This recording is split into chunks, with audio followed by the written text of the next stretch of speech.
त्याचं काय जे पेमेंट असेल ते सर्व पेमेंट त्यांना 9 ऑगस्ट नंतर त्यांना देण्यात येईल आपल्या पूर्ण टीम मार्फत. त्यानंतर आपण रक्तदान शिबिरचा पण विषय झाला तर त्यामध्ये त्याची जबाबदारी संदीप दादा घेतली. संदीप दादाचं म्हणणं असं होतं की आता आपल्या सिव्हिल हॉस्पिटलमध्ये सोय झालेली रक्त साठवण्याची, तर आपण यावर्षी एक नवीन करू की सिव्हिल हॉस्पिटलच काहीतरी देऊ. मग ती चर्चा आपण घेतली आणि त्याची तारीख पण ठरवली जेणेकरून सोमवार येतोय 4 ऑगस्ट 2025 आपण ही तारीख ठरली सोमवार. त्या दिवशी आपल्याला सगळ्यांनी प्रयत्न करून डोनेशन जेवढी जास्त वाढते तर आपल्याला सोमवार असल्यामुळे लोक पण जास्त येतात. तर संदीपाला त्याची जबाबदारी घेतील आणि संदीपाला पुरेपूर देतो जबाबदारी पूर्ण करते. म्हणजे पत्र काय असतं ते सर्व आपण त्यांना करू आणि ते पण बनवते काय अडचण नाही. त्यानंतर तिसरा विषय घेतात आपण मॅरेथॉनचा.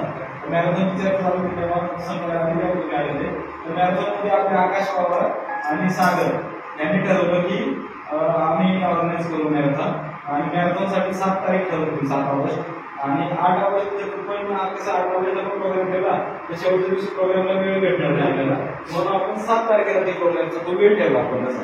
तर त्यामध्ये आकाश आणि सागरनी जबाबदारी घेतली. तर सगळ्यांचं म्हणणं होतं की छोटू दादाने पण ती जबाबदारी घ्यावी. तर आम्ही छोटू दादांचं नाव येतो तिथे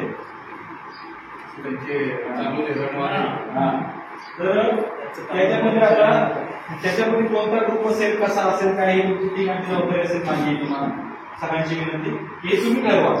तुमच्या तिघांच्या मध्ये कोणी येणार नाही काय तुम्ही ठरवा आणि कसा बॅनर बनवायचा तो बॅनर उद्यापर्यंत चेतन भाऊकडे बनवून घ्या. जास्तीत जास्त आपल्याकडे रनर आले पाहिजे आणि आपलं स्लोगन आहे रणसभा आदिवासी आपण तिथं मांडलं जाईल. आता ह्याच्यासाठी पण आपण विचार करतोय स्पॉन्सरचा विचार करतात. आपण एखाद्याने स्पॉन्सर केलं समजा टी शर्ट वगैरे द्यायचे आणि आपलं स्लोगन आणि विश्व आदिवासी द्यायचे तर आपण त्याला पण वेलकम करू. आपले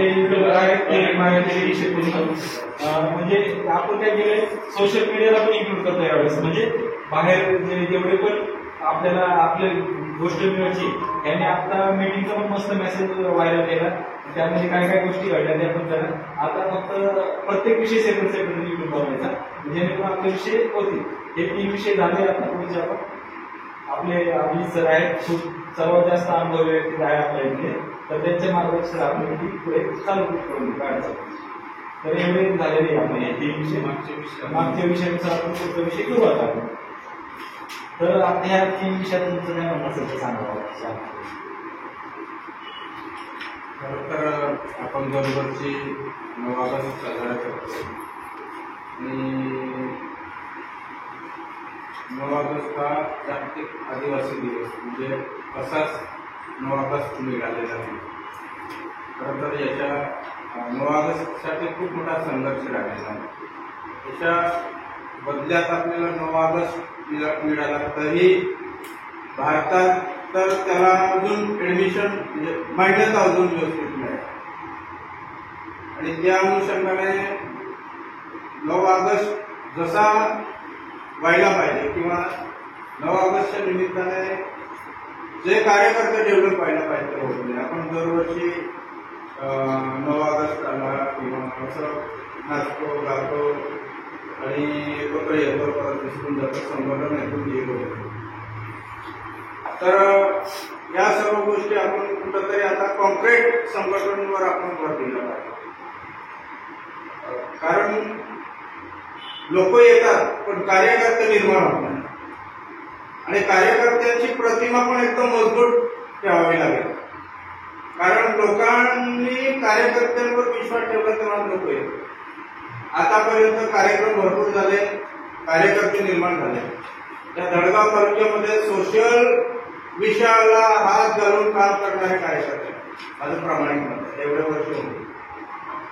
कार्यकर्ते निर्माण होत नाही याला पण आपणच जबाबदार आहोत आणि वर्षानुवर्षी आपलं जे प्रोग्राम असतात ते नुसते प्रोग्राम एखाद्याकडून पैसे घ्यायचे किंवा थोडेफार पैसे मिळालेले खर्च करून टाकायचे खूप झिरं चेन फक्त संघटनेसाठी आपला रोलच नाही. तर मला असं वाटतं की प्रोग्राम तर झालेच पाहिजे परंतु मोठा कार्यक्रम लोकांना बोलवून करण्यापेक्षा कार्यकर्त्यांना बोलवून कार्यक्रम करायला पाहिजे. का एकटा कार्यकर्ता निर्माता आपण इथं सर्व लोक आहात वेगवेगळ्या राजकीय दृष्टिकोनातूनही आपला रोल आहे. त्याला आपलं काही हरकत नाही, परंतु सामाजिक रोल असणं खूप महत्वाचं आहे. आणि सामाजिक रोल हा स्पेशल असतो, म्हणजे तो एकदम ड्यून सारखा घेऊन चालतो. त्याला कुठेतरी शिक्का लागलेला असतो आणि तो शिक्का एकतर आपल्याला एक स्पेशल आदिवासींचं संघटन तर आदिवासींचं संघटन घेऊन चालावं लागेल.